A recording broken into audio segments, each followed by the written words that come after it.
Hello. Welcome. My name is Candice Sanderson, and today I'm sharing an experience from way back in 2016. Actually, it was March 24th and the following day, March 25th. On the 24th, the messengers told me about string theory, but this was quite different from the string theory that we've read about in physics. The messengers told me about energy that would enter sacred spaces. Those sacred spaces can be a church, a mosque, a synagogue. Perhaps it's a place in nature. For me in South Florida, it's those places where I attend meditations like Church of Spiritual Light, Goddess I Am, Mystical Moon. The messenger said that energy enters these places in a form like strings that have broken off from their original source. It comes to us, but not in full strength because that would be too strong. It would be too powerful. As I received this message in my mind's eye, I saw a picture of a bolt of lightning. From a distance, it looks like maybe one or two streams of electricity. And by the way, this is how we want to see lightning, from a distance, not too close. But let's say we have a picture of a streak of lightning. As we zoom in, we can see there are more and more strings coming off the main shaft of this lightning bolt. These are like the strings in the string theory the messenger spoke of. It's like stray strings from a loosely woven garment. It's not the whole, but part of it. I really liked the lightning analogy because that really shows the power and the energy that lightning has and how we really could not tolerate that full bolt of lightning, but perhaps maybe just a string. So as these strings of energy enter sacred places, the messengers told me that we can attach ourselves to them. In essence, we can piggyback on these strings. And we do this intentionally and consciously. But my question was, why? Why would we do that? So let's dig a little bit deeper. We not only help step down the energy so it won't be too strong, but when we connect to these strings, we give them a personal touch, which helps others at the meditation feel and then maybe have a better understanding of the energy vibrations. The messengers say when we add our energy to the strings, we are adding clarity. Our interactions give these strings a human touch. So it adds clarity from a human perspective. So as a conduit, we insert human aspects. And they also told me that the more people who do this, the more cohesive the energy becomes at these sacred places. And that we know this has happened if we see participants who are sharing similar experiences. That's the power of having more than one group leader or having participants who are pretty savvy meditators. That explanation from the messengers telling me about their string theory actually made perfect sense to me. And it also clarified something. When I attend meditations, I often pick up on energy from the room itself, as well as messages or thoughts from those leading the events. And I realized, oh, that's probably string theory in motion. This information came to me from the messengers way back in 2016. But let me share a current example from 2023. While at Church of Spiritual Light for a meditation, I had a vision that included basically 4 elements. I saw a still body of water at night, probably a lake. I saw the reflection of the stars, the constellations in this beautiful body of water. I also saw not only those stars, but a white buffalo and a horse. There was more to it than that, but those were the primary elements. When the session was over, another person shared their experience. They saw a water trough with a horse, so water, a horse drinking from it. But they also said, although the horse was drinking from it, the surface remained still. And it was so still and quiet that they could see the stars from above reflecting. And then they said, behind the horse was a white buffalo. These similarities were remarkable. And by the way, the meditation, as Reverend Bledsoe led us through the meditation, it had nothing to do with any of those elements. Instead, it's like this other woman and I were seeing these like energies come together, and that's how we ended up interpreting what we saw, but we saw the same thing. The messenger said that these sacred places receive the streams that they need. So each fragment of the energy arrives at the place and time when and where it was needed. And we then help further disseminate those frequencies as we filter the energies for others. When this message arrived in 2016, I had only been channeling for a couple years. And when the messenger said I could piggyback on these streams and then choose which strand to unravel, that was a new concept for me. Well, now, of course, I realize that's how other energy healing modalities work. Of course, we can piggyback on stronger energy frequencies. And when we do, we direct them for the healing. The following day, March 25th, I was at Goddess I Am here in Naples for their weekly meditation. And I thought, great, this gives me a chance to play around with the string theory experience from the previous day. As usual, I arrived early, and as people entered, I could sense very chaotic energies everywhere, buzzing around like pesky flies. These were the strings, and there were hundreds of electrified streams everywhere, just as it had been described the day before. These threads twirled and twisted and zipped around in all directions. These were crazy movements with no pattern I could see. Chaos, confusion. Before the beginning of the meditation, Beth, the owner of Goddess I Am, picked up a buffalo drum and began beating it as she walked around the room behind us who were seated in a circle for the meditation. As she did that, I saw the effects of the drumming and how it changed those errant strings. They responded to the vibrations of the drum by combining. Now there were fewer strands than before, and their movements became less frenetic and better defined. The drumming brought order out of the chaos. This was something you could feel. I felt the room settle.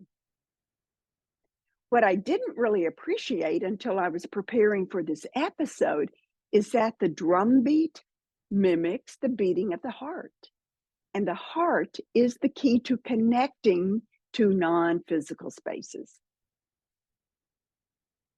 The meditation began, and I received a message about the energy of the divine goddess and how that was entering the room, the energy of the divine feminine. And then the message said that the power of the female is what allows access to our intuitive nature. They called it the all-knowing of the divine feminine. Beth then sat on the floor, picked up a mallet, and started playing a crystal bowl. And as the bowl began to sing, the energy of the room responded even more. From my observer perspective, sparks of light entered the room. And then the messenger said this was the divine light of the feminine, as it acknowledged the power each of us possesses. And I thought, how appropriate we are at God as I am, and here's the divine light of the feminine. How perfect is that? Next, a vortex formed in the center of the room. And as this portal swirled like a water spout, I noticed something about these sparks of light. They morphed. They became a beautiful shade of pastel pink. And immediately the energy of the vortex increased. And this resulted in the opening of our hearts of all of the participants. As our hearts expanded, I felt it. And everything else just slipped away. Any thoughts, any worries, any old energy that really didn't serve me anymore. And I could tell it was the same for the other people. The messengers then said that I was, quote, stepping into truth with a capital T, that this was my truth, the divinity of who I really am, who we really are. Next, from this aerial perspective, I saw huge orbs of energy that encompassed each person, beginning just above our heads and then ending right below our hearts. And as this orb of energy kept circling and flowing, it began to expand. And I realized these orbs were creating a bridge from our hearts to our higher selves, to those subtler realms of consciousness, to spirit, whatever term you want to use, whatever term you're comfortable with. Then I heard a message that told me the heart center is responsible for all of this. It's the magic of the heart that allows us to step into our true nature. At this point, I am fully in that out of body position from the ceiling, and I'm looking down. And as I draw my attention back to those orbs of energy, something odd happens. The lower part of these orbs open, and then a sticky mudslide of sludge starts flowing downward. It was moving like molasses on a cold day, very, very slow. And like an iceberg, as it moved, it picked up anything and everything within its wake. It scraped and dug out old fragments of energy that was stale, energy that no longer served us. Eventually, this energy sank below our feet and it entered the earth. The next message came and it told me that this energy would be transmuted by Gaia, the spirit of Mother Earth. And as this energy flows into her, when it reaches her heart center, that's where it will change. It will then be released back into nature. Within maybe a minute, that slow energy flow reached the heart of Gaia. And as it transformed, that flow picked up. It became faster and faster. It was as if someone had opened a faucet and everything really started flowing. Within seconds, the energy from us in this meditation room was just flooding into the depths of earth like a waterfall. And along with this rapid flow, those orbs around our hearts kept expanding until it encompassed our entire physical bodies. The result of all of this, we became lighter. We started shining from a light within. It was all empowered by our hearts. You know, that light within is always shining, but we don't always see it or feel it if we have a murky energy field. For years, some messengers have told me that the heart is a portal to the other side.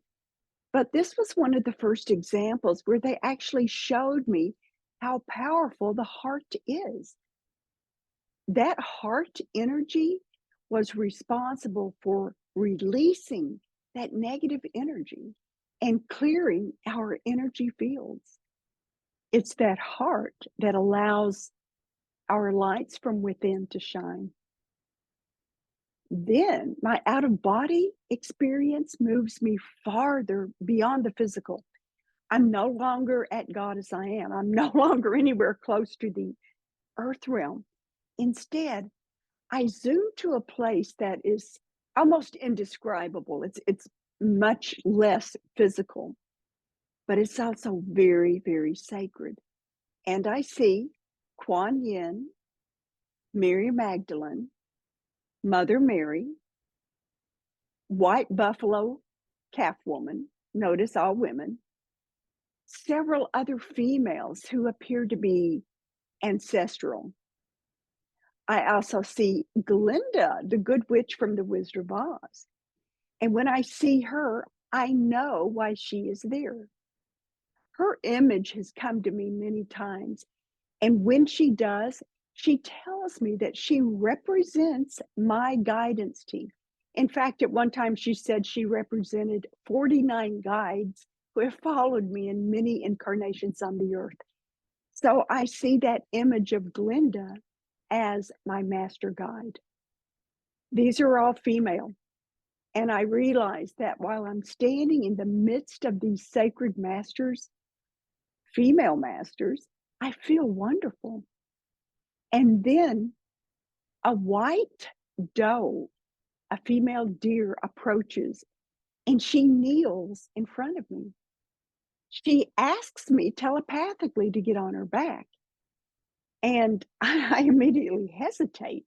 She says that I am not a heavy burden for her to carry, but instead she does this as a labor of love that she has for me.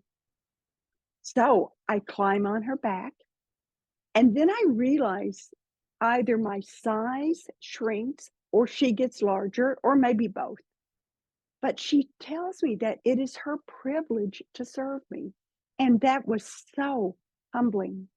I didn't know what to do other than to give my heartfelt thanks. Then we flew into the sky. And I am then immediately overwhelmed with this beautiful energy of love and the close connection to all of nature, which is divine.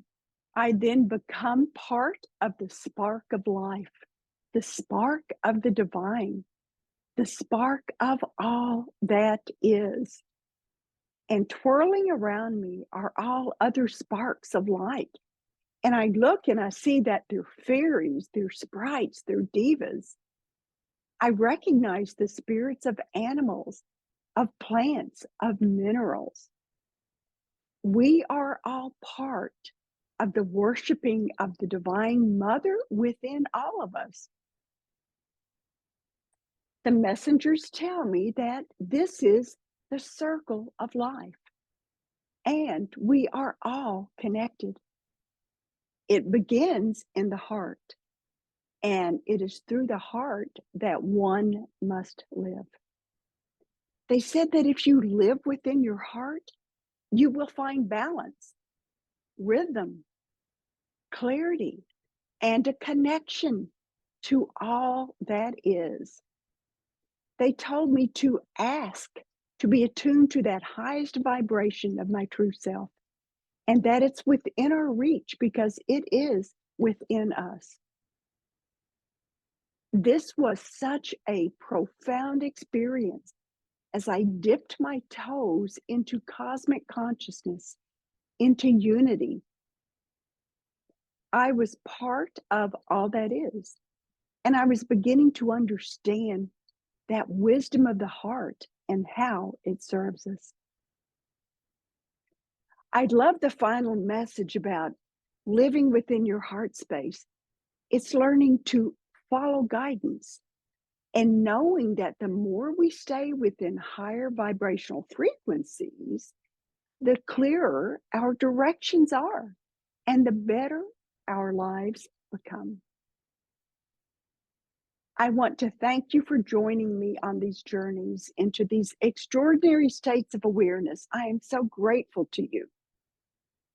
Please feel free to comment, like, share, subscribe. Contact me if you have any questions. And until next time, remember the importance of kindness.